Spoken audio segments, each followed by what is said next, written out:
বিসমিল্লাহির রহমানির রহিম। আমার আজকের কবিতার নাম সূর্যনাথ। এটা লেখা হয়েছে 19/2/2023 সনে লেখা। বিভৎস অসহনীয় দুঃসহ স্মৃতিতে পৃথিবী, সময়ের কাছে হেরে গেছি প্রাণহীন দীপ্তহীন প্রান্তরে। নিঃশব্দে খুঁজি তোমার হৃদয়ের ছোঁয়া, কৌশলে স্মৃতি তাড়িয়ে বেড়ায় দু নয়নে, খুঁজি ফিরি তারে প্রথম যেদিন। আগোছালো জীবন দিগন্তে অবিশ্রান্ত পথিকের মতো, ব্যস্ত নগরী ব্যস্ত জীবন, চাপা পড়ে আসে সব ইট পাথরের চেতনায়, চৈতন্য ফিরে আসে স্ফোটিত সংগ্রাম। হৃদয়ে ভালোবাসার আকাঙ্ক্ষায় অবারিত প্রলয়ের ঢেউ আলিঙ্গনে তোমার স্পন্দন।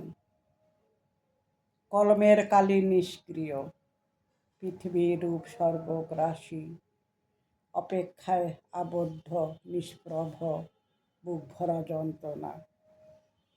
চরিত্রকে প্রজ্বলিত করি উজ্জীবিত, জাগ্রত অবদানে ভরপুর। আমার দ্বিতীয় কবিতাটির নাম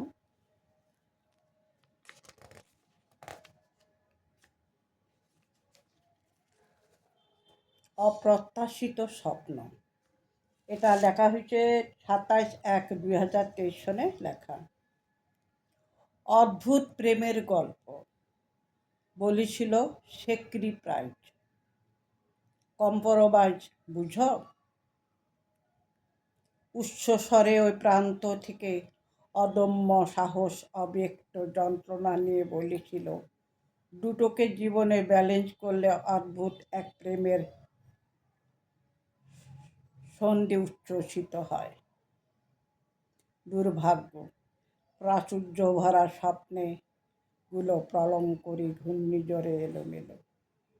এখনো উত্তাপ কেঁপে উঠে, ফিরে দেখি দিনগুলি, দুর্দশার বিচিত্র চিত্র আঁকি, বরফের হৃদয়ে নিয়ন্ত্রণ করি নিষ্ঠুরতম ভাস্কর্য। অভিমান অভিনয় আজ বিলাসী, ভালোবাসা বলেছিল কান্না জড়ানে কণ্ঠে। সাজাপ্রাপ্ত কারাগারে দণ্ডপ্রাপ্ত দাগী আসামি আমি, আপ্লুত মন অন্ধকারে চোরাবালির জীবনবাজির অপ্রত্যাশিত গল্প লিখি। আমার কবিতাটি যদি আপনাদের কাছে ভালো লাগে, অবশ্যই সাবস্ক্রাইব করে আমার পাশে থাকবেন এবং আমাকে উৎসাহ দিবেন। ভালো থাকবেন। আল্লাহ হাফেজ।